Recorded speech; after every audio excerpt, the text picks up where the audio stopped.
How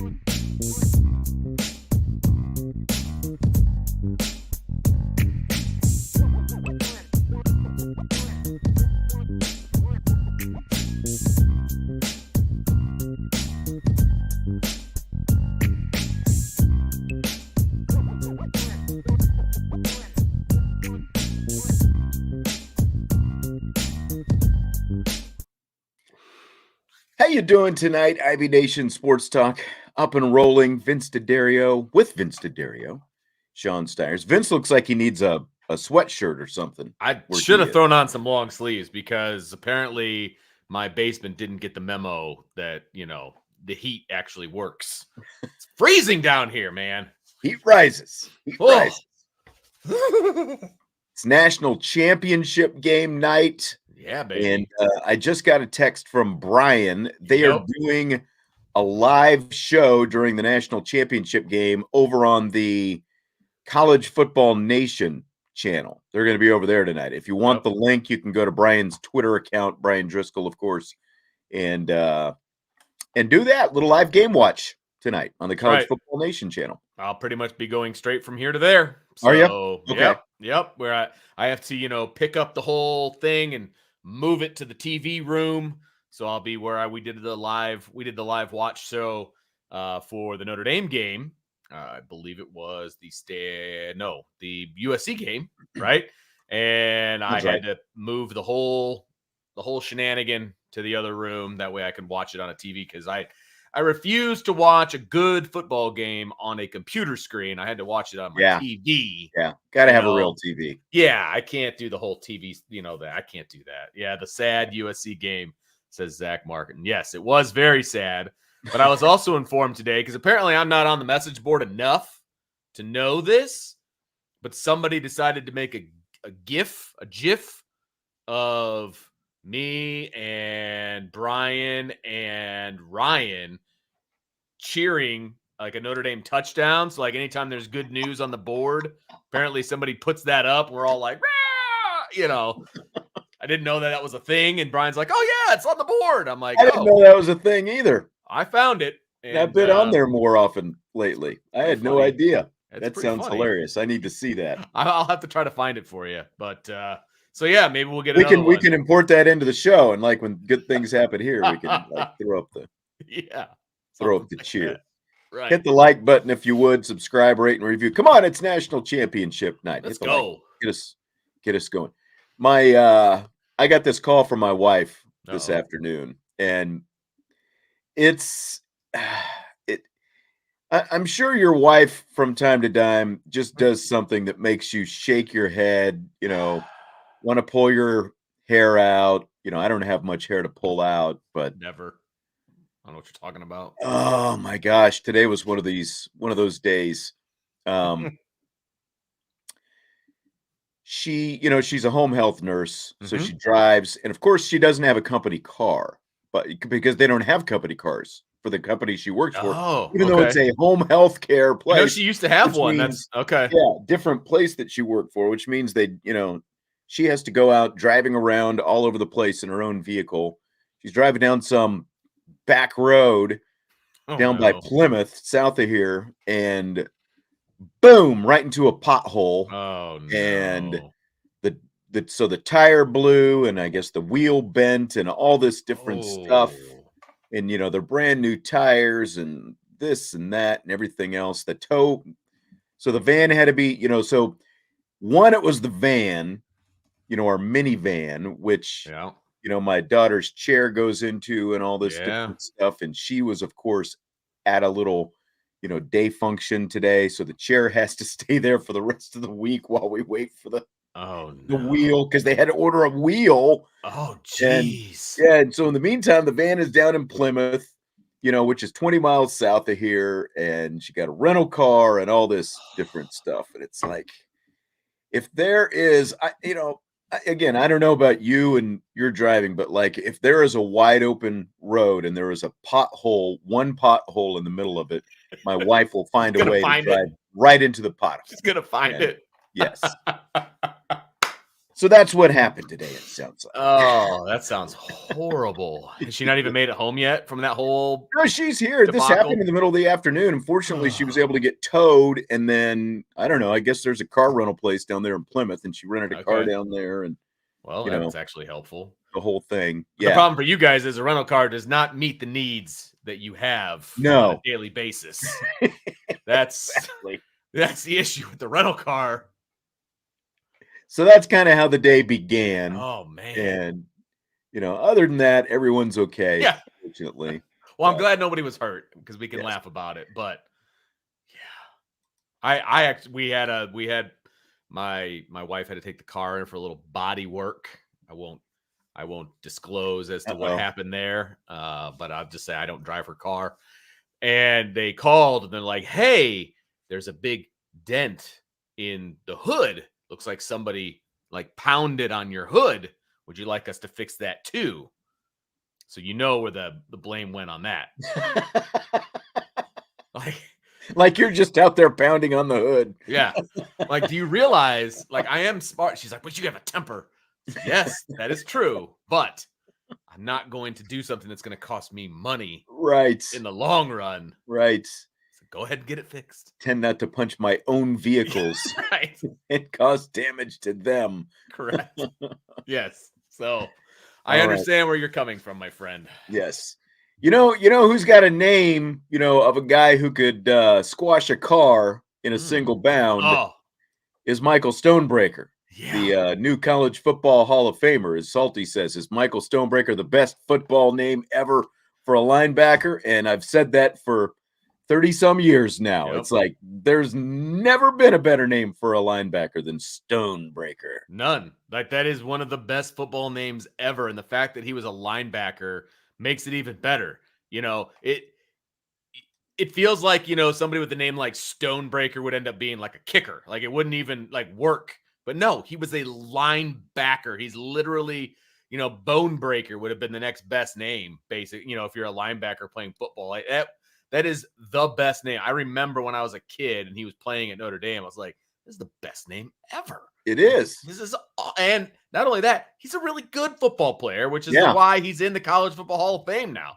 Two-time All-American, Yeah. Michael Stonebreaker, as a matter of fact. And he was of course, a big part of the 1988 national championship team. That's obviously where everyone remembers him from. And both his head coach Lou Holtz and his defensive coordinator Barry Alvarez, who went on to become Yeah. a head coach and an athletic director at Wisconsin, they are in the Hall of Fame as well. And a couple of teammates from that team, Rocket Ismail and Chris Zorich, also in Yeah. the Hall of Fame, and a couple of his other teammates, Tim Brown and Aaron Taylor, also both in the Hall of Fame. So a lot of Hall of Famers, as you would expect from that era, and Michael Stonebreaker Great. becoming the latest. He joins Reggie Bush and Tim Tebow, probably the two most high-profile Yes. members of this class. Mark Richt, the former Georgia and Miami coach, going in as well. But Tebow and Reggie Bush, Michael Stonebreaker, all in the same Yeah, sentence. those are the three that obviously stand out to me. And it's amazing. I heard somebody was rattling off the list of how many people were in this group of Hall of Famers in this class. It's amazing how many they put in every year. I mean, and they used to, obviously, the I've always said that. College Football Hall of Fame used to be in South Bend. And I know Mhm. you used to be a big part of the induction ceremony and all of these different things. The sheer volume every year. I mean, it's not a new thing. It's not like they just did it this year, but you're absolutely right. Every year, the number of people that they put in, it's like, can we make this a little bit more elite? Like, I don't know. That's just how I feel. Right. And it's like guys like Stonebreaker, for example, and this is nothing against him, obviously, but the guy's, he hasn't been playing college football for what, 30 some years now at this point, and all of a sudden here he comes and he gets into the Hall of Fame. Reggie Bush, it took him 8 years of eligibility That's to get true. in. And Crazy. One of the and best it's college like, football players of all time. yeah, yeah, that's exactly right. And it's just you're right though. The number of guys that they put in, it just seems like overkill And sometimes. I do get, like, for example, I want to say they waited on like Joe Montana, for example, until he got out of the NFL so that he could attend the Well, ceremony. but this is a thing though too. Like when you talk about how many people they have in these classes, and like I remember when Emmett Smith and Troy Yeah. Aikman and like Jerry Rice and Steve Young, all those guys came through here back when, like when the Hall of Fame was still here. And they were already in the Pro Football Hall of Fame by the time they got to the College Football Hall of I didn't Fame. realize that. Yeah, they were all Pro Football Hall of Famers already, So got to expedite the process, College Yeah. Football Hall. It's not here anymore, so we don't have to deal with that. But No. there Nope. was Down in just, Atlanta, I think, isn't that right? yeah, Yeah. yeah, Yeah. exactly. From what I understand, it's really nice. Like the Hall of Fame is really nice down there. They really did it up to try to steal it away from South Bend. Obviously, they didn't Yeah. do that. I mean, I thought this one was pretty nice. It just I didn't work really out. enjoyed it. I Yeah. mean, you and I did shows from there, Yeah. remember? And we would, the flag football game that they would do, and I thought it was really cool having the turf out front, I all the was different things. But I was that you talk about the Hall of Fame, the flag football game, and that was kind of my thing. I would MC the flag football game while right, the Hall of Famers were out there playing. And there was one year where Joe Theismann was when he was inducted, and I grew up. Joe Theismann was already playing for the Washington Redskins, and I couldn't stand Joe Theismann because he played for the Washington, and that was my dad's team, obviously, and being a Cowboys fan. So I was kind of like, I'd give Joe, a little dig now and then over the microphone, and he's out there. He's like, "Who is this guy?" this is my moment. Your worst nightmare, Joe. I'm a Cowboys fan with a microphone. But I he's always out thought there it was like cool, doing man. drop kicks on the field and all that stuff. And, yeah. I always thought it was cool having that in town because people it became a destination. You come to Notre Dame, you go to the College Football Hall of Fame. Like it was a Right. really cool thing to have around here, and South Bend just kind of dropped the ball on that one, really. Yeah. Unfortunately. Yeah. Well, congratulations to Michael Yes, Stonebreaker getting into the College Football Hall of Fame. That is it was really awesome, cool. of course, from that 1988 national championship team. And Salty, apparently, he's up on his Michael Stonebreaker trivia. His dad, Steven, Salty says, played in the NFL. And of course, Michael played for a few years. Career didn't last, I think, probably as long as a lot of people thought it would, but he played. And I believe Salty said his birthday is coming up here within the next week or so. So happy birthday, too, to Michael Stonebreaker. There you go. Well, the big topic of the day, of course, Sam Hartman. The news is pretty much subsided in terms of the transfer of Sam Hartman. But what we were talking about today, what's the ceiling? What's the floor for Notre Dame now? Yeah. With Hartman presumably as Notre Dame's quarterback for next season. So, like, I think maybe we all probably started envisioning numbers in our heads or Sure. whatever. So yeah, Sure. I'll let you I'll let you steer this the direction you want to go Oh, first. What do you careful. what do you think about this? We were bouncing questions off each other, ideas off each other this Yeah. morning. So what do you think about this? Well, it's funny because going into this year, we always we kind of did our ceiling and our floor, right? Like what do we think Notre Dame's record is going to be? And it was more like what is the floor for our expectations? Where are we going to be disappointed if they don't get to, that sort of a thing. Going into this year, I said 10-2 is the floor. Like that is the absolute floor going into this year, and they ended up being 9-4, right? 8-4 in the regular season, and obviously that's what we're talking about. We're talking about the regular season. Right. 8-4 is a disappointment. I don't think anybody's going to argue that, but the way some things went down, losing your starting quarterback, et cetera, et cetera, et cetera. We don't need to rehash last year. I'm just making I'm making a point that my floor is the same going into next year. But 10-2. what I was going to say, like you talk about that, like when we predict wins, right? We try to predict what the Sure. record is going to be going into the season. And you remember, I think Vegas had the over/under set at 8.5, and this is regular season That's right. win total. And we were all laughing and scoffing. Yes, It's we like, were. how do you come up with this 8.5? Are you kidding me? And well, let's just put it this way: I lost some money on that. Yeah, me too. So Me too. Yeah, I yeah, thought that was a sucker bet. Sucker bet, exactly, maybe. And exactly.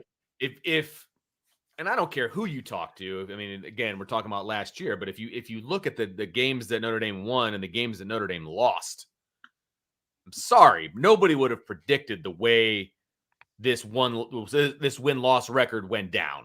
Right. Nobody in their right mind would have predicted that Notre Dame loses to Marshall. Nobody would have predicted that Notre Dame loses to Stanford. Yes, people would have predicted they lost to Ohio State, USC. I get that. Nope, no, I get that, but not the other two. And that is where the 10-2 comes from, Yep. right? I mean, and 9-3 at the worst, and that's Clemson. You figured, okay, maybe they lose to Clemson too, and then you're looking at 9-3. So, that was the floor for last year. And you look at next year's schedule, it shapes up a little bit differently, obviously. And we don't know the exact order that things are Right. going to go We because know there's still some, but not all. Yeah. there's a few TBAs in there. There's 4 TBAs in there. So, for example, they're not going to play Ohio State and USC back to back. There's going to be a game in there someplace because there's 2 weekends in between. So even if they had a bye there, which I don't think that they will, I think they're going to fit 2 games in there personally, but they're not going to play Ohio State back to back, right? So Ohio State and USC back to back. So, that, is important to understand, but it's still, you're going to start the season off with Navy, Tennessee State, Central Michigan. So you kind of have a chance to, I don't want to say ease your way into the schedule, but I like the way the schedule sets up. But yeah, I mean, you got Navy and Tennessee State as your Right. first 2 games. And that's a guarantee because those are back to back. Right. And then you got Central Michigan, I think, fairly early as well. The in there 16th someplace. of September, yeah. And there is a week between the Tennessee State and Central Michigan, but I think there's a decent chance that they have a bye there. But they could stick a game in there too. I mean, that's definitely possible. I wouldn't be overly surprised since they do have a week 0 game against Navy in Dublin that they would have a bye at that point. But you never know. I mean, you never know. I don't think they are. I think they said they're coming straight, like it's going to be Navy, and then they're coming back and playing Tennessee State the next week. They're definitely doing that, but there's a weekend. Oh, you're talking Tennessee about State and Central Michigan. Gotcha. So I think that will be a bye, but we'll see. I mean, like I said, yeah, I mean, you could see 2 byes because of the fact that they're playing in week 0. There, most likely there will be 2 byes because of the fact that they're playing in week 0. My assumption is it'll be that week, and then it'll be the week after the USC game, but could be the week before the USC game. We'll see. But they try to do it in the middle someplace, and that would make sense if it was after USC. But we'll see. And look, like we look at the schedule, and obviously that's a big factor. But again, it's going to it should come down to 3 games. Agreed. We thought it would this year. Obviously, 2 other games had bigger impact than we thought. Shockingly so, that they ever would. Yeah, no doubt. I mean, Clemson, USC, and Ohio State is again what it should come down to. And like you look at Hartman, it is because we're all talking about Hartman as an upgrade, obviously. And like I was looking at Anthony's floor. 11-1 is the floor. And that's like, man, if that's your floor, you're setting your expectations pretty high, pretty early right now, Anthony. Yes. I mean, I like that's more than optimism. That's more than a little cockeyed optimism that you've got going there. I like that. But and I would love for that to be the case. I mean, but if we're talking about the worst that they can be, and we're saying 10-2, I think the worst they could be is 9-3. Right. But for me, I think the floor is 10-2 because I think if you take those 3 quote unquote tough games, right, the marquee games on their schedule, they go 1-2 in those games, then you're feeling pretty good about the way things go. But they went 1-2 in those games this year and they ended up 8-4 because of those other 2 outliers. Right. So I would love for them to go 2-1 in those games, and then you could potentially be staring 11-1 in the face. Right. But 10-2 is the floor. No doubt for me, 10-2 is the floor, and I think that's my floor as well. And if you go if you go below that, then we're starting to look at because to me the biggest question that Marcus Freeman has to answer at this point is, are they past the Marshall and Stanford debacles? And that's what they were. They were debacles. You never should have lost those games. There's no excuse for losing those games, especially when you're fully capable of turning around a couple weeks after losing to Stanford and beating Clemson the way you did, and at least competing to an extent with USC and with Ohio State as well. There's just no excuse for losing them. You cannot lose. Brian Kelly had that long run of all the wins against unranked teams, and that's how you get in playoff contention is you make sure you're taking care of business against the teams you're supposed to take care of business with week in and week out. And then, as we said, your season boils down to the 2 or 3 big games that you have on it. And that's the biggest question they have to answer. And again, I agree. If they go beyond the 2 losses as the floor that you're talking about and that I agree with as well, then we've got bigger picture questions and concerns that we have to start asking and looking at more closely, especially when they're bringing in a guy like Hartman with all the experience that he has. Well, and I think that you make a good point, because if they have more than 2 losses, then you're talking about losing to a team that they shouldn't have lost to, and you can quote unquote explain away Stanford and Marshall to a very small degree. Okay. Now, I think those losses are unacceptable. I think you probably would agree with me. Those are unacceptable losses, no matter if it is your first year as a head coach. Okay. But since it was his first year, there were some things, you can explain it away to a degree. And you're right. People will give him a free pass. You can't do that 2 years in a row. Exactly. You can't, like, for example, you can't go out and lose to Central Michigan. You can't go out and lose to Tennessee State. Yeah. Frankly, you can't go out and lose to Stanford again.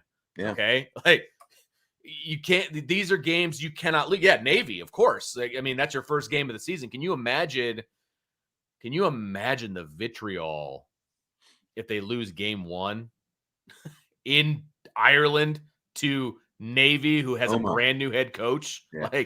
Well, I agree with what Tyler Evans was saying earlier. Get the triple option done and over early this year. Get it done right off the bat, because that means they'll even be able to do some Navy prep in the spring, if they want to.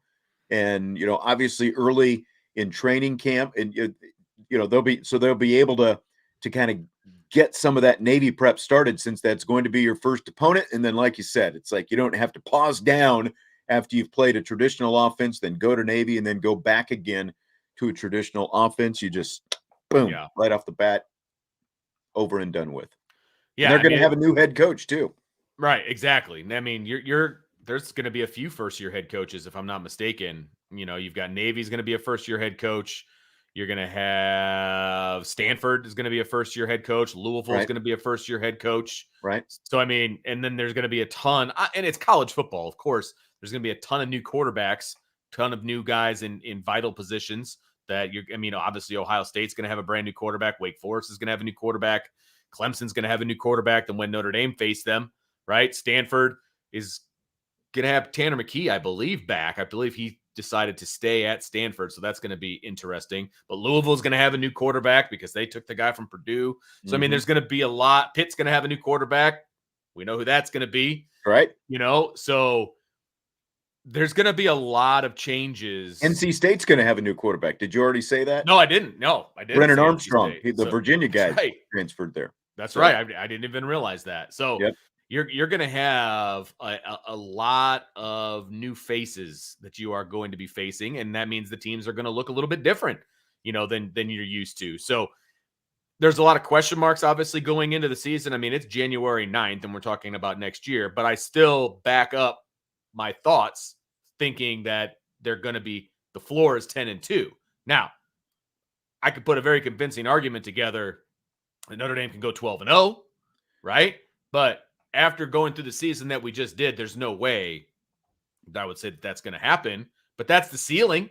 I mean, that is absolutely the ceiling of this thing. If the floor is 10-2, the ceiling's 12-0. And I don't think that is being hyperbolic. I don't think that that's being rose-colored glasses. That's the ceiling. That's the best that you could do. And I think that that's a legitimate argument. I mean, they played Ohio State about as close as you can play them and still lose, right? And they're going to have a brand new quarterback. USC is going to be USC. Yes, they're going to have Caleb Williams back, and that's going to be tough. There's no doubt about it. But you get them at home. You now have a chance that you've seen Lincoln Riley's team. I don't think that they're going to lay an egg the way that they did in the run game against USC again, but you never know. Clemson's going to have a bunch of new faces. So, I mean, if we're just talking about those higher level teams, I think Notre Dame has a chance to beat all 3 of them. Do I think that they will?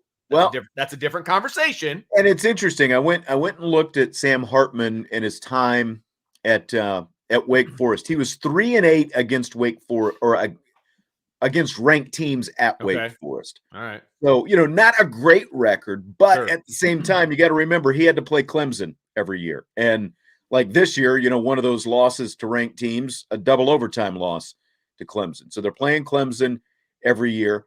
What's interesting, even though he didn't have a great record against ranked teams, by my count, he was 23-9 against unranked teams. So again, it's like took care of business. Now it's like apples to oranges, just like when you talk about, well, here were all of Sam Hartman's numbers when he was Wake Forest. Completely different system. Right. I get that. It's And apples to oranges, and but it's a completely different talent level that he's playing with as well. that's the He's going to key. have a lot more around him here at Notre Dame. So he's already fared well. And against ranked teams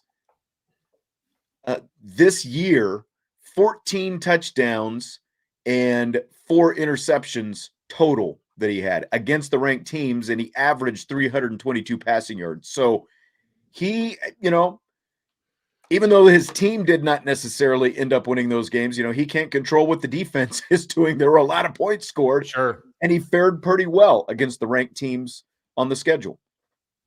No, I agree completely. I mean, you need to look at Sam Hartman in a vacuum, right? I mean, you can't necessarily just look at stats because you'd have to go through every game that he's played. You got to look at drops. You got to look at obviously interceptions that he threw or were thrown because of extenuating circumstances. You've got to look at, he has never played behind an offensive line that's going to be as good as the one that he's going to play behind next year. No matter what happens, no matter who the guards are, it'll be the best offensive line he's ever played behind. Mm-hmm. I think we can all agree on that. He's going to have the best talent around him behind him and to the side of him that he's ever played with, top to bottom. Okay. I know the one kid who decided to go to the NFL is a pretty good receiver. But top to bottom, running back, wide receivers, tight end, he's got the best talent around him he's ever had.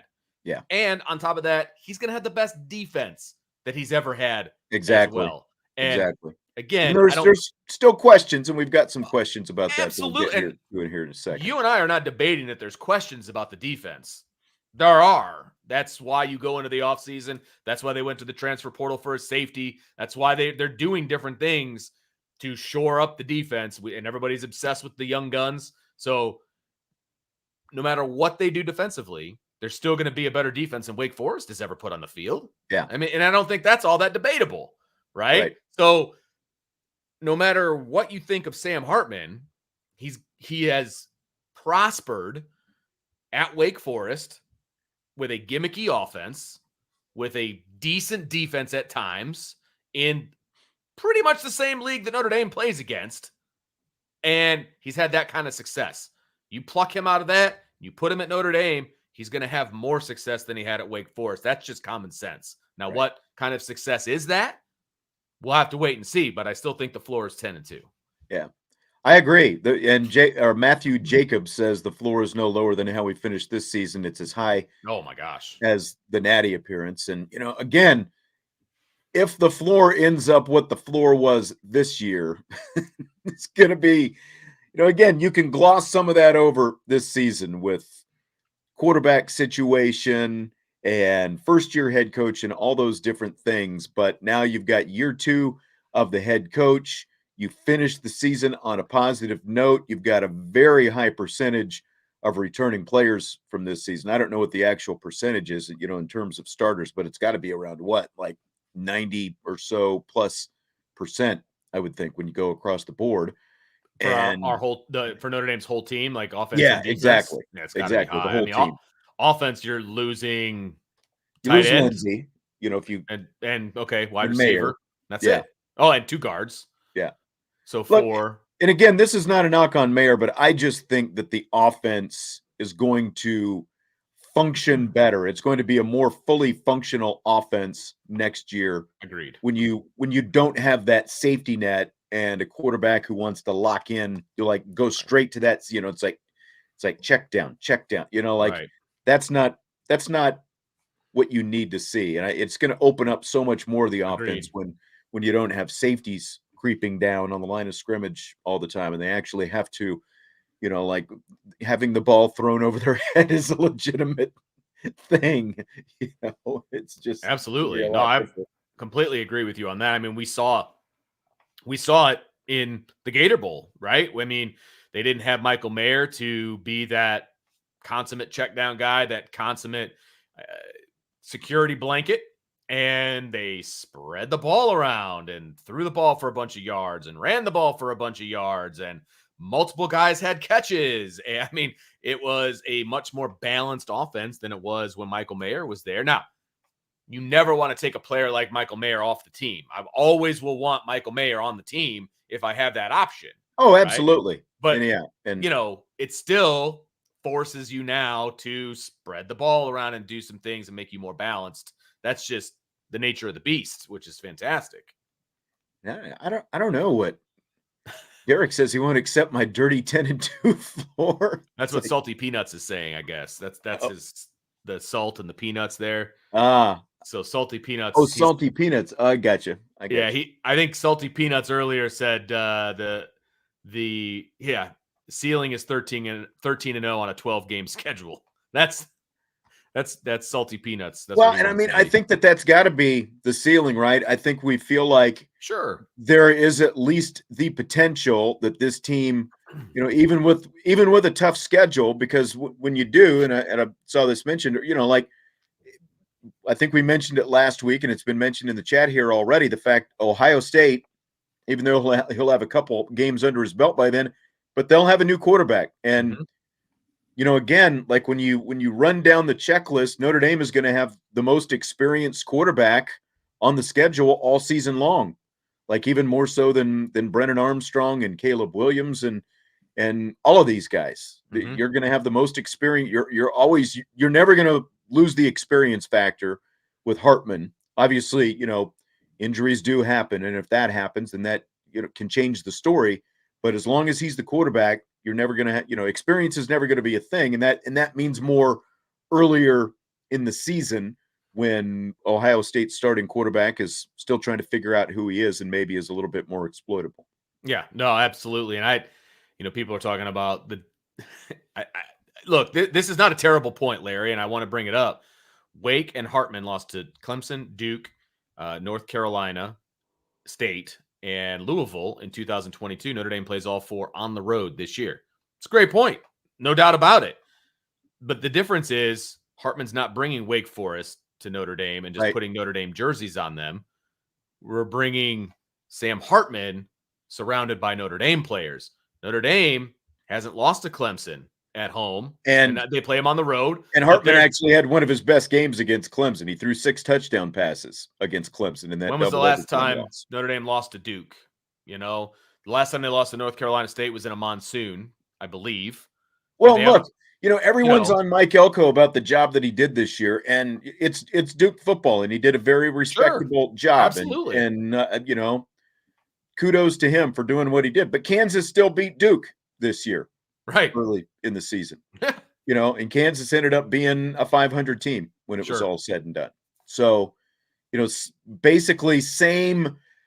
Really, like when you look at them, the same profile for both of basketball schools who had turnaround football seasons, and Kansas won the head-to-head between the two. So, I like it. it's like I'm not like shaking in my boots because Sam Hartman's got to go play Right. Duke next year. Right, and North Carolina State and Louisville and Duke, like if those three teams worry you about being on the road, I don't know what to tell you.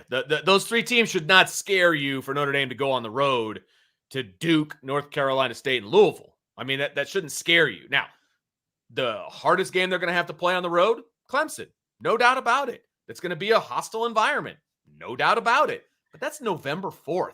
If And your this team doesn't quarterback know has who they also are, played there multiple right. times. The most important, Yes. again, like even though the win and the most overrated thing is wins and losses by quarterbacks, even though I just rattled off wins and loss records. But I mean, everybody does it, right? I mean, that's why, Ian Book became the program's all-time winningest quarterback, even though how much of it was actually about Ian Book and how much of it was just because Right. he had a good defense, a college football playoff caliber defense, as well as a great offensive line and Right. you know, a lot of other talent all around him that he was able to use. And I think that it's that much more so with Sam Hartman. No, the defense maybe is a bit more of a question right now than like what Book had Sure. back then in 2018 and 2020. But at the same time, again, like he's going to have a good offensive line. He's Mhm. going to have great running backs. He's got receivers who are improving.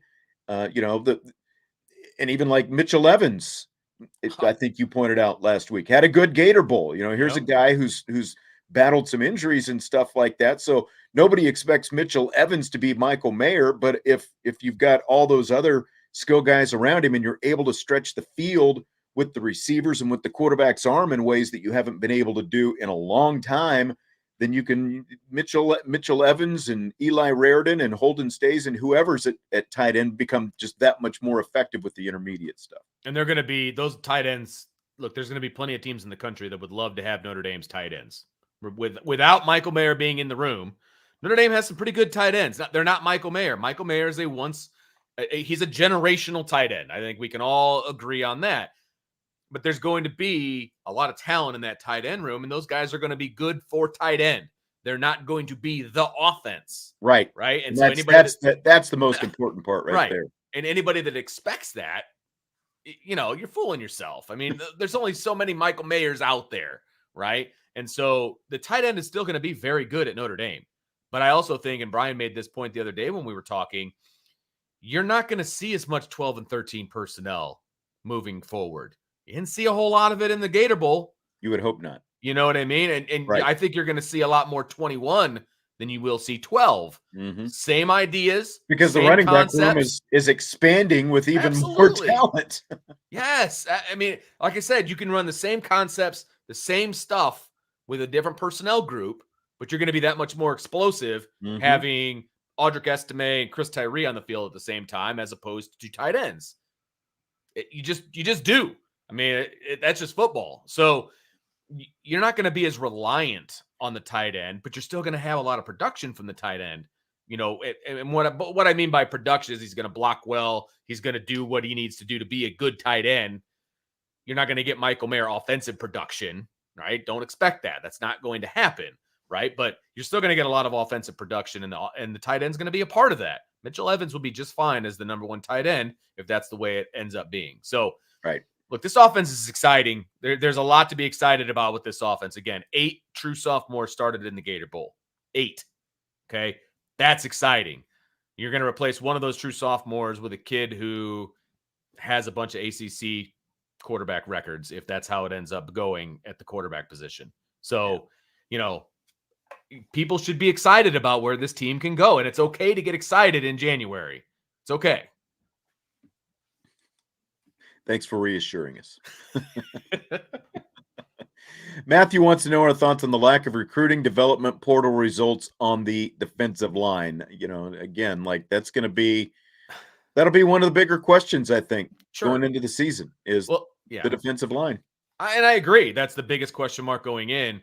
And, it's funny. Everybody wants Mike Elston back, for all the things that he did for the defensive line. Everybody on this team right now, Mike Elston recruited. So all those guys that we don't know a whole lot about that haven't really shown themselves, Mike Elston recruited those guys. So let's see what they can do.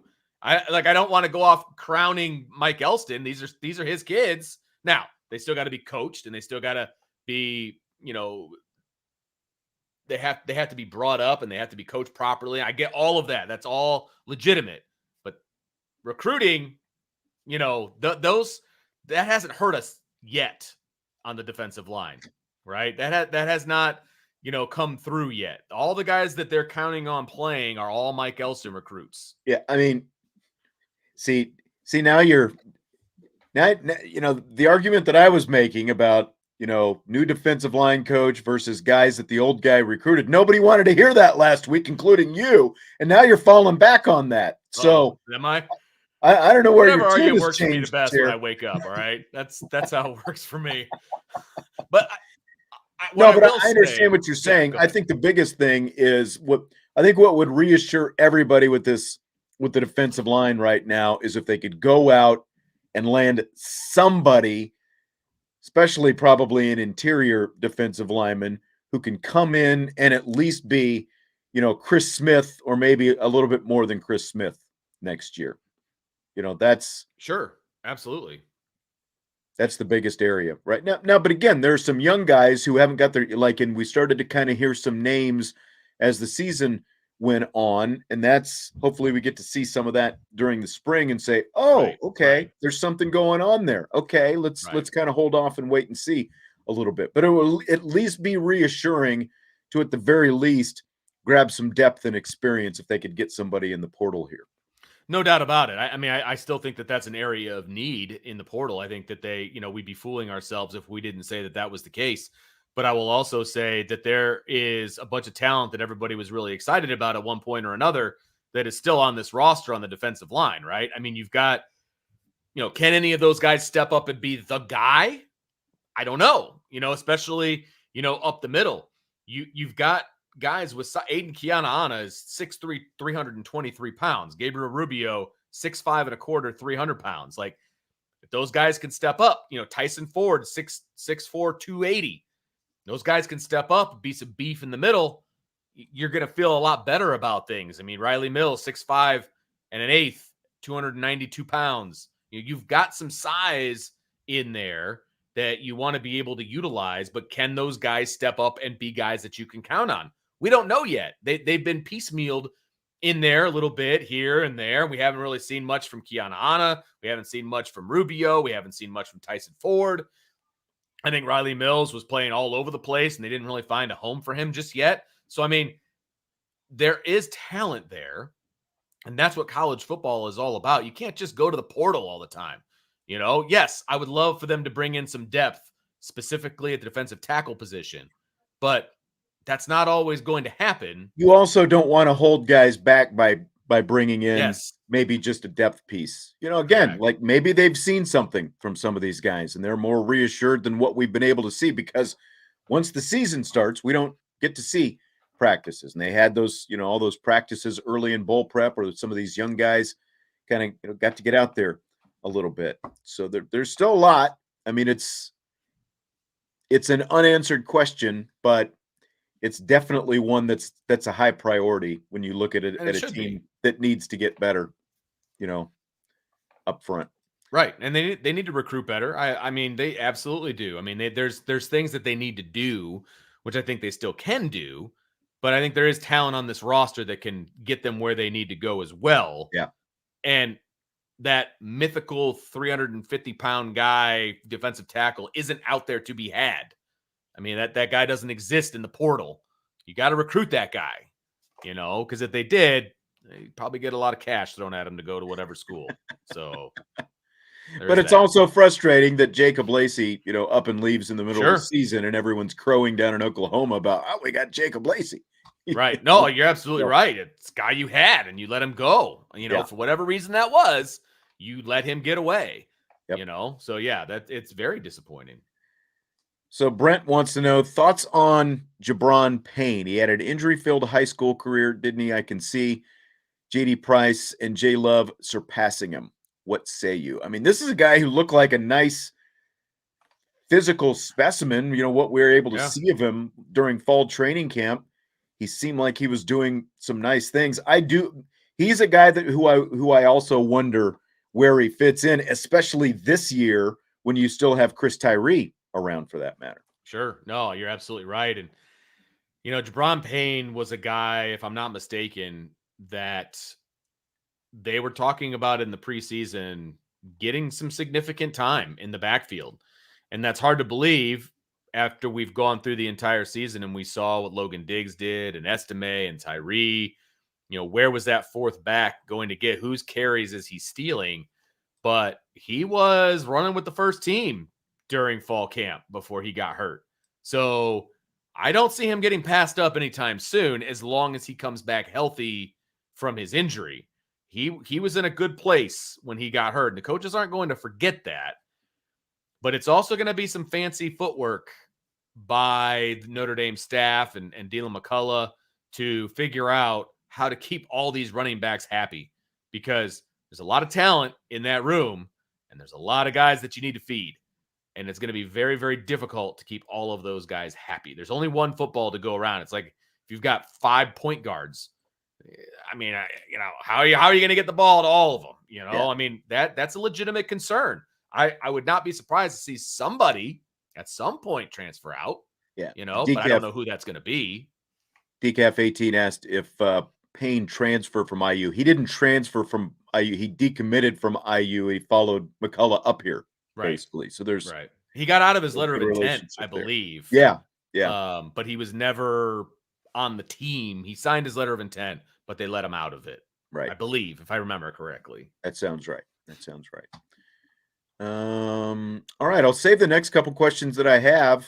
Are you ready for rapid fire? Are we already there? We're there. Oh my goodness. I was just getting warmed up. I was going to start recycling some more arguments that you've given me in the past that I refuted. Fill in the blank, Vince. DJ Brown is returning for his 6th season for the Irish, and that's blank. Great for depth.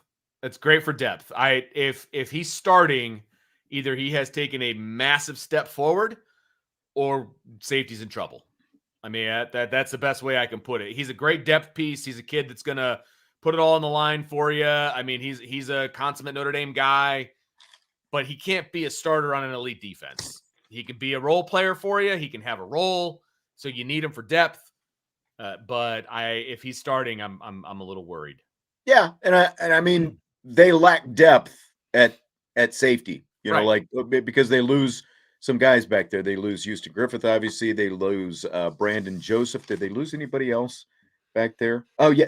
I said Houston Griffith already, right? Yeah. So yep. I mean, so they obviously lose them. But this is a guy who's played 45 games over the last 4 years. Now a lot of it's been on special teams, but we've seen a lot more of him in the back end the last couple years, and the guy ended up being the 4th leading tackler on the team this year. So it's some good, valuable experience that you need. Xavier Watts really came on strong at the end of the year, and now you're going to add Thomas Harper back there as well, and maybe even Clarence Lewis, kind of speculating on whether he ends up being a safety as well. So yeah, I mean, you need some numbers back there, and for this season, I think it's a really good choice. And I had seen that, like maybe he was thinking about not coming back, and it really surprised me, unless he just decided, hey, I don't want to play football anymore. But obviously that's not the decision he made. He could have made a Braden Lindsay decision to hang it up and, enter the workforce and all that. And I feel like I'm kind of, like 50-50 either way. If he would have gone, I'd be like, okay. If he would have stayed, okay. Like it doesn't move also a 3-star guy who's worked his way up the ladder and got himself into a position where he's been able to be a contributor for the last few years. I mean, it's great for the solid depth. Contributor. It's great for depth. I have absolutely zero problem with that. Like I said, I'm just worried if he becomes the starter, unless he's really elevated his game from now until then. But I feel like we know who DJ Brown is at this point. Brent is concerned. I'm sorry, I didn't mean to cut you off. Brent is concerned about the safety position. How concerned should Brent be about the safety position, do you think? It is a minor concern. I'm not going to say it's not a concern at all. That would be silly. It's a concern. I feel very confident with Xavier Watts having another offseason and being a starter at one of the safeties. I feel very comfortable with Ramon Henderson being one of the safeties. I don't know that Ramon Henderson is a starter, though.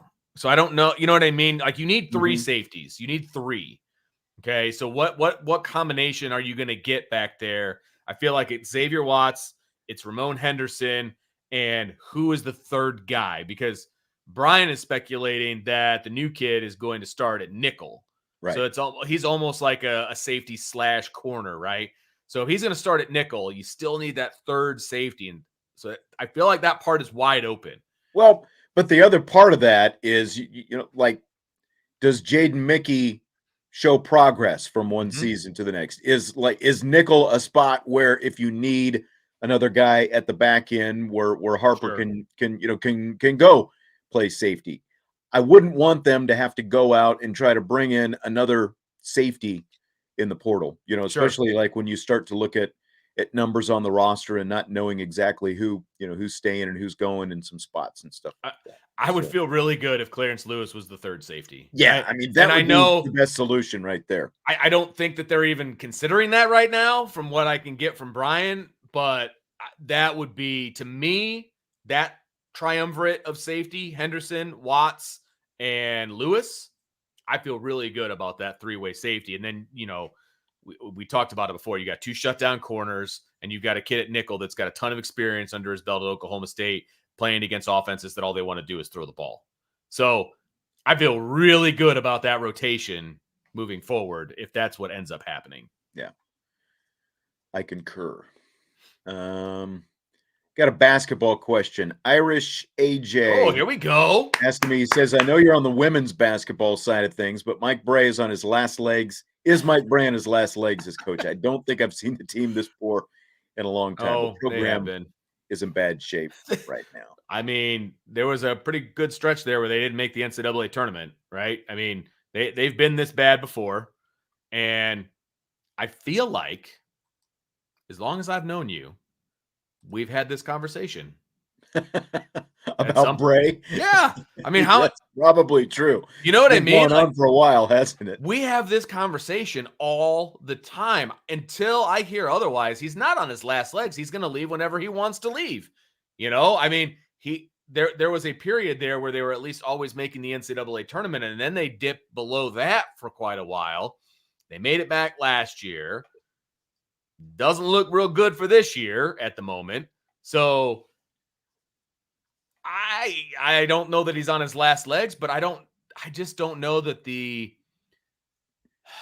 I just don't know that anybody cares. How The about funny that? thing is, a few years back, and this has been, gosh, it's going on around 10 years or so right now, where, talking to some people, who were really connected, there was some talk at that point. Again, this has been about 10 years that, like, if something didn't change really quickly with the men's basketball program, that Bray might have been out the door at that point. And then within like a year or two is when they go on back-to-back Elite Eight runs, and that obviously that saved him, gave him, reinvigorated things.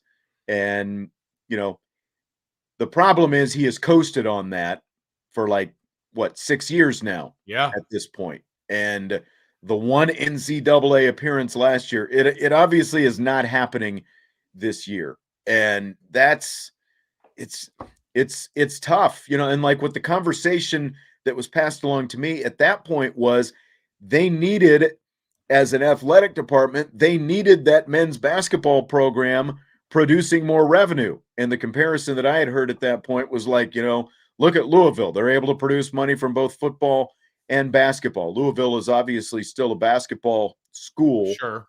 but and they have a different arena and things are a little bit different down there. But the point was, they weren't going to, as an athletic department, they weren't going to settle for half empty arenas most of the time. And that's what you're back to right now. You are. That's it's pretty quiet over there quite often. And so that's what I wonder is like, is that going to force a hand here pretty soon? Because getting back to the tournament last year, there was zero momentum off that Right. this year, unfortunately, with so many veterans back from that team. And it's disappointing. I mean, they've basically had the same team for the last 4 years. I mean, Yeah. it's the same guys. All these kids started as freshmen. Or the core of this team, they all started as freshmen. And so all those kids are going to be gone next year. Frankly, I would never call for somebody's job, but at the same time, I mean, what better time to make a change than when you're going to have a ton of change on the team anyway? And if he does stick around, he's like, well, they're all young. You got to give me some time, that whole argument. So then you've bought a few more years, and there's just, I don't know, there's just no excitement around this program. I mean, you're obvious. I don't And know. that was the word that was kind of used, back Yeah. at that point. But the excitement that was brought was because of those back-to-back Elite Eights. Again, that, it's following one with another Elite Eight, people bought in at that point. Right. Then you still made a tournament or whatever, but then like the Matt Farrell, Bonzie Colson year when Colsey hurt his foot and Right. Farrell was out for a while and they ended up in the NIT. That was really the Mhm. start of the downslide, the It really backslide was. that year. That seems like so long ago, I know. Sean. Like, Seems forever ago, but it was only what, again, like 5 or 6 years or something like that. well, let's go from a program with zero excitement around it to a program with a ton of excitement around it. Oh, okay. Let's talk about some women's hoops real quick, Sean. And obviously, I've been following the women's team mainly because you are the man with the plan of the play by play, and they got off to a bit of a rough. They had a bit of a rough go in North Carolina. It's like they grabbed the men's film and they decided that they're going wanted to repeat that, but where Notre Dame is ranked number 5 right now. This is only their They dropped second to loss 7. They of dropped the to 7 they dropped to today. 7. Okay, Yeah. today. Okay. They were 5 in the game yesterday, during the game. 4. 4 in the game. They dropped to 7. No, they had 5 on TV. That's all. Well, I know what they're going off of. Whatever. ACC Network's been wrong more than once. Well, that's your fact there. So after the loss to North Carolina, obviously it's a conference loss. Where's this team going? Like, where do you see this team going? Obviously, everybody has their off night shooting, but where is this team right now? Yeah, yesterday was just such It's weird. never seen anything like that. You have to go back basically to Neil Ivy's first season to really see anything like that. It was just it's you obviously hope it's a one-off, and I think it's a one-off. And I wonder, and I kind of asked Neil Ivy before the game. You played 2 games, you came back from Christmas, you played 2 games, boom, boom, had a close one against Miami, and then you just blew the doors off Boston College. Yeah. Boston College, by the way, won a couple of impressive games last week after getting beaten 85-47 by Notre Dame on New Year's Day. But Notre Dame goes a full week then because they had their conference bye come early, and they just looked much more lethargic Yeah. than any time that I have seen them in the last 2 years. And so that's what I'm kind of hoping. And the other thing is North Carolina, even though Notre Dame had a solid defensive effort against them, I mean, North Carolina was kind of, like a dog backed into a corner. Like they had lost 4 games in a row. And you heard me make the comment on the air. I wasn't just putting perfume on a pig when I was trying to sell that was still a good North Carolina team. That those they were 4 22. losses. They were ranked in the top 20-ish. I mean, they're a They good were team. they were still in the top. They were still, I think, they were 18 in one poll, 22 in the other. They had lost 4 in a row, but they were by a combined total of 22 points, and 2 of them were to ranked teams. Yeah. So like that was still a quality team that they saw yesterday. Their zone defense gave Notre Dame fits. The biggest head scratcher of the whole thing is Notre Dame has been in the top like 3 or 4 in 3-point shooting all season. They shoot 2 for 22 against North Carolina. They couldn't hit the threes. Yep, and Larry just said it. 2 for 22. That's crazy. That's the biggest thing. And it's like, that's what I have no answer for, because it's one thing to miss some shots, but it's another, like when many of the shots were not hitting anything. They were not hitting iron. They were not hitting backboard. It was definitely the worst shooting performance I've seen in the last 2 years from a very good team. I don't think that we'll see something like that again. I'm willing to say it's going to be a one-off. They play Wake Forest this week, and then they go to Syracuse next weekend. I think that they'll ultimately I think it's actually going to be good for them to get back into the rhythm. You're playing twice a week now, right, and just get going, because that's what it's going to be the rest of the season now. You made a reference during the game, and I don't want to belabor the point here, but you made a reference during the game that like maybe the depth perception was off because it was just I don't know. What did you hear any kind of talk of that like after the game, off the record? Like, were they just not seeing the basket very well? And that's I did wonder that, and I asked Sherelle Allen, the assistant who did the post game with me last night, and she said some of the players were talking about that during the shoot around, like that could be a thing. She obviously didn't want to make that an excuse, but 2 for 22 stands out, especially again when you're one of the top 3 or 4 3-point shooting teams in the conference. They dropped to 5th after going 2 for 22. They'd been in the top 3 and 4 all season. So I think that there could be something to that. Again, we'll find out as they get rolling here. a little bit. I've never seen him come close to shooting that bad from Yeah. 3-point range. Yeah, it was bad. Yeah. How about some more football? We got the college football national championship game tonight. Scale of 1 to 10. How much more strongly do you feel today compared to a year ago at this time that Notre Dame is closer to winning a national championship? Well, if I'm being honest, I felt pretty good around this time last year about a lot of things. I mean, I realized they had lost the Fiesta Bowl, but that was a very winnable game. I mean, they beat themselves in that game. I mean, let's be honest. They should have won that game.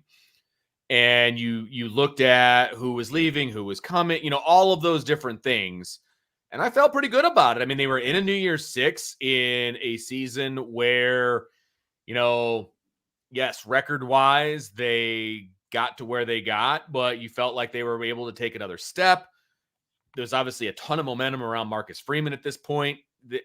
This time last year, you were looking at a brand new staff and all of those different. We didn't even know who the defensive coordinator was going to be at that time. So, I mean, you have to take all that into account. But I really did not anticipate them taking a step back. So, from a scale of 1 to 10, I mean, I feel stronger about it, but not by much. I got to get up like a 4 or 5 because I was very And that's 4 or 5 more, not just like, yeah. Yeah. I mean, I'm more confident, but I was pretty confident this time last year. I mean, I'll be honest with you. Still, with all the questions unanswered that we now have answers to, I was still fairly confident. So I don't have a ton more confidence now because it was already fairly high.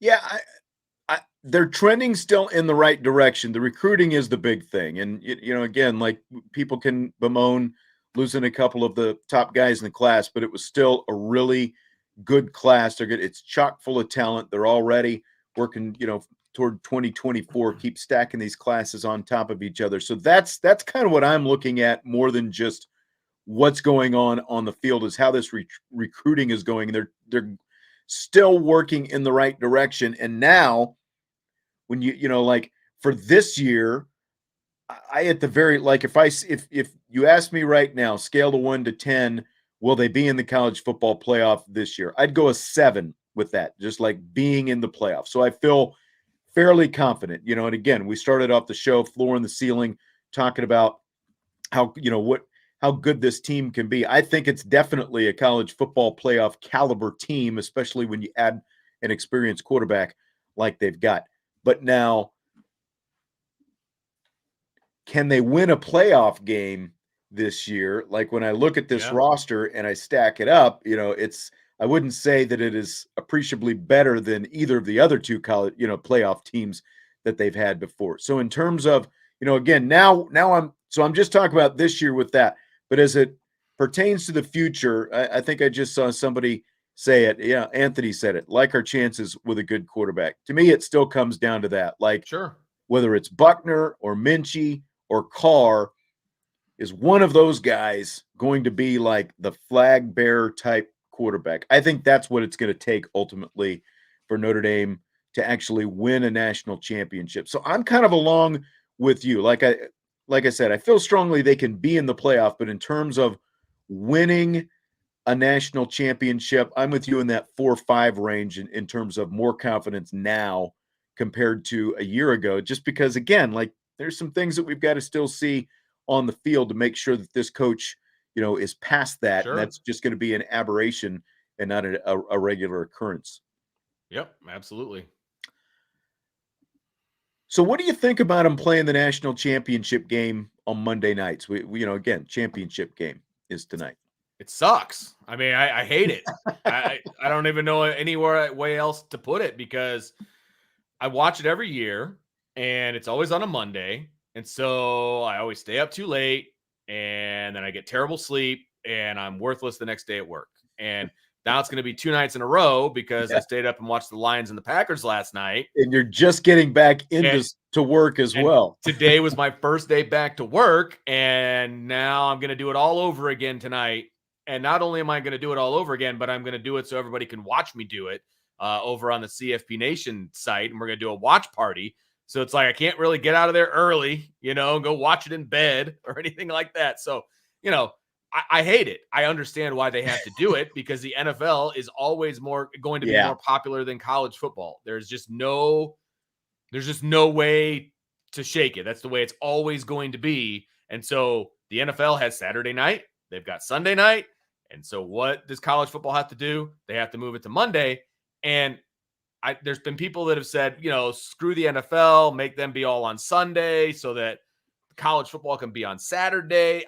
I get that. But back in the day, everything was done by January 1st. Yeah. I mean, this is college football's problem. So you got to be on a Monday. You don't have a choice. And it's going to expand even more now as well. And Michael's right. They have been doing it, since they started playing it. But I agree with what you're saying. In a perfect world, they would be able to play the national championship game, say at 6:00 on a Saturday night. College football is played on Saturday. You play the national championship game on Saturday. But just what you're talking about, they've got to separate it because the NFL and everything else. So it sucks. We're old, whatever. Nobody cares. I know. The ratings seem to be getting stronger every year. So that's good, just in terms of overall. How do you compare it, though, to Super Bowl night for you? Because, Super Bowl is played on a Sunday, and all the things that you're talking about, like people still have to get up and go to work on Monday as well. And, there's always been people who kick around, hey, should the day after the Super Bowl be President's Day or something like that? So you've got a holiday. How does this compare to Super Bowl Sunday for you, the college football championship? The difference is you get all day to work up to it. You're not at work. I mean, most people, I should say, aren't at work on Super Bowl Sunday. So it's like they have the whole day to themselves. College football's national championship does not have the whole day to themselves. Most people go to work during the day and, you come home and you do your thing and then you watch the game. So it's like, I don't know. It's different. Super Bowl Sunday is Super Bowl Sunday. This isn't CFB Monday like that. That's not a thing. I don't know. It just feels different.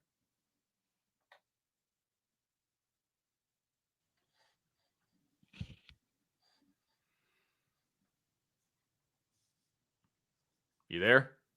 I am now. Oh, okay. Somehow I came back. I was looking. It's like I'm still connected. I don't know what's going on. But yeah, kind of what you were saying. Yeah, like when the Super Bowl is on Sunday and it's like you got all day, you kind of kick around, you get your food ready, your snacks and your beverages and whatever else. Monday is just, it's Monday.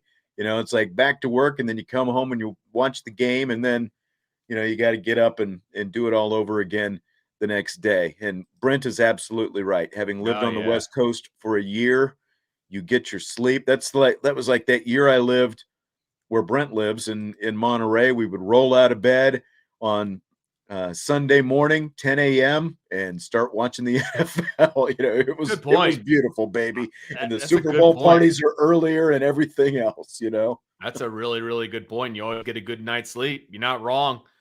Not right. And that's why I will say that's one of the reasons that I hate living on East Coast time is because they make everything so freaking late. I know. So that they can get everybody else involved on the West Coast. That's why baseball doesn't start till 8:30 or, oh my God, we have to wait till 8:30 to start a game. It's ridiculous. It's ridiculous. Yeah. Still a big game though. Georgia, TCU. It's a huge game. Yeah. It starts in like 19 minutes. Man, are we getting that close already? We better hurry this up. I didn't realize it started at 7:30. I thought it was an 8:30 start. And that's actually was. Could you try again? Oh, thank you, Siri. So Georgia's minus 13.5. Who you taking in this thing tonight? I have not bet a dime on this game just because I don't know enough about the teams to really feel good about it. But if I would take TCU plus the 13.5. I think Georgia's the better team, but TCU hasn't been the better team a couple different times, and it's always either close or they win. So I just feel like TCU is going to keep it close enough that they'll be inside the 13.5.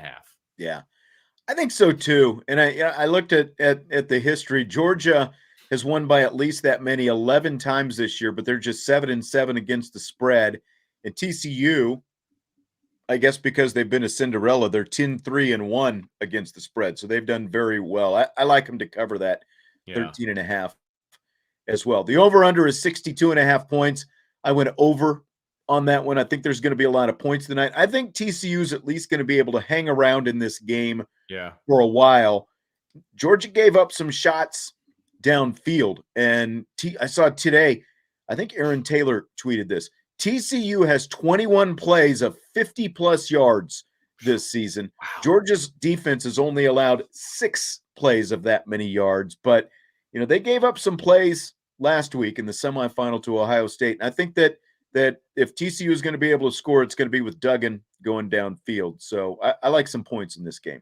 I do too. I think, if we've seen anything from the college football playoff games and all, points are going to be scored. I mean, we've talked about it a million times. Defense will get you to the games. Offense will win it for you. You're going to have to score points. And I think there's going to be a bunch of points. I do. I would take the over as well. I think that's a solid bet. Yeah. Fill in the blank. It's blank that Houston beat the Colts and cost themselves the #1 overall pick in the NFL draft. Oh, it's hilarious. It's so funny. They were guaranteed. All they had to do was go in and lose the game, and they were winning the entire game. And they ended up winning by a point. A point. I mean, it's Lovie Smith's last laugh because then he got fired. Like, he goes out and wins a game and then gets canned. Here's what I wonder, okay, because it's not just that they won, and not just that they won by a point, it's how they won. Because first they're playing their starters in this game. Yes. You're in contention to get the #1 pick in the NFL draft, and you're out there playing your starters in this game. The Colts have Sam Ehlinger out there, and the Texans have got their starter, Davis Mills, who's, it's not a Pro Bowler, but it's still their starting quarterback. He's thrown for over 3,000 yards this year. He throws a 28-yard touchdown pass on 4th and 20 with 50 seconds left in the game. A 28-yard touchdown pass on 4th and 20. So then they're down by a point after they score this touchdown. So rather than kick the extra point to tie the game, which they did at the start of the season, they tied the Colts, if you remember, to open the season. So that's why they had their tie. They go for 2, and they get it, and they win by 1 point. So it's like, my question is, did Lovie Smith know before the game that he was getting fired? Because everything he did was a coach who was trying to stick it to the organization on the way out the door. I think it's hilarious. Because he had to have known. Organizationally, this is a golden ticket. It's the #1 pick in the draft, to do everything that they did, to go for 2.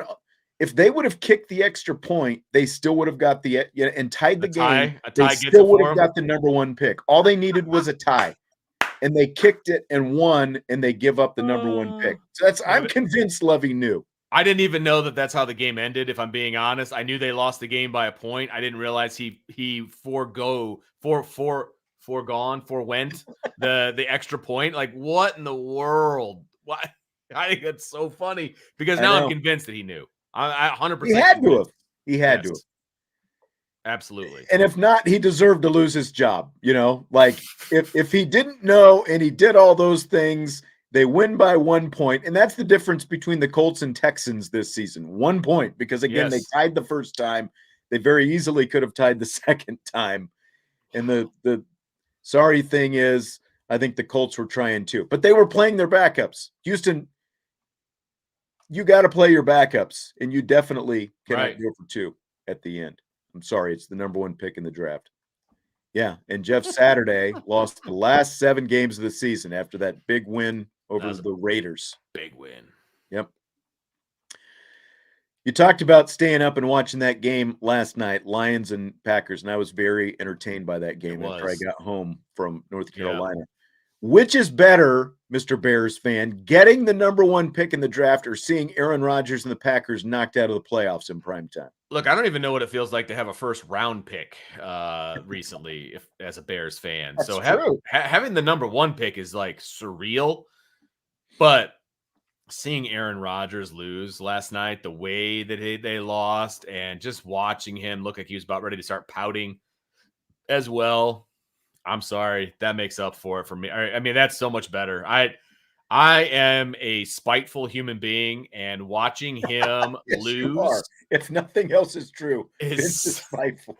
is so glorious in so many ways. I mean, look, it's great that the Bears have the number 1 pick. They'll probably trade it for draft picks and whatever, which is fine. They need them. They need all the help they can get. But watching Aaron Rodgers lose and then talking about how he doesn't know if he's going to be back as a Packer again, he might retire. Like, oh, it was great. Just great. Fantastic.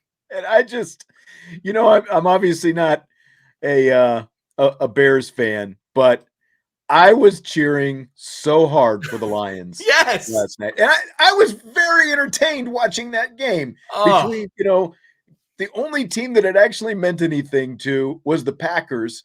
And here's Dan Campbell's guys yep. just out there outplaying them all Yeah. night long. And Dan Campbell's like 4th and 1. Nope, stay on the field. We're going for it. It's great. And they get it, and they've got I don't know if it's like a hook and lateral or what they called that little short pass and the pitch to, I think it was Swift, the running back. It's like, and they convert another first down. It was glorious. It was just glorious. It was to see. awesome. It was a lot of fun. It was very Crystal. entertaining. Crystal's trying to get me, and it's not going to work. It's not going to work. He says, Vince just wishes that the Bears had Rodgers. Not in a million years. Not in a million years. Yep. Just like I would never want AJ Pierzynski to play for the Cubs. I never want Rodgers to play for the Bears. Brent makes a good point. I forgot. You remember the Bears beat the 49ers yes, they did. early in the season. I think wasn't that like a rain-soaked game or something? Wasn't there a storm going through? That was back when there was still life at Hallis Hall. Like there was still a chance that they might be something. It's a long time ago. I barely remember that. It was. All right. Well, enjoy the national championship game tonight. And again, you can jump on over to the College Football Nation channel. Vince, Brian, who else is going to be there tonight? Sean, I believe. Not you, the other Sean. Davis. Sean Davis. All right. Well, John Benko with a little volley here at the end. Hartman sealing a 0 because Buckner's going to win the job. Hey, may the best man win. Let's see who gets it. Let's see who gets it. It's going to be great. I think it's legit competition, so let's have some fun with it. Absolutely. All right, we'll talk to you tomorrow. We'll have some more college football national championship talk on tomorrow's show. We're going to get into some more, deeper into some Marcus Freeman stuff, kind of grading him out for the season. I think we're going to do that on tomorrow's show with Jesse and I. Vince, I will talk to you Wednesday and talk to everybody else mañana. Hope that you will be here. Hit the like button on your way out and subscribe, rate, and review IB Nation Sports Talk.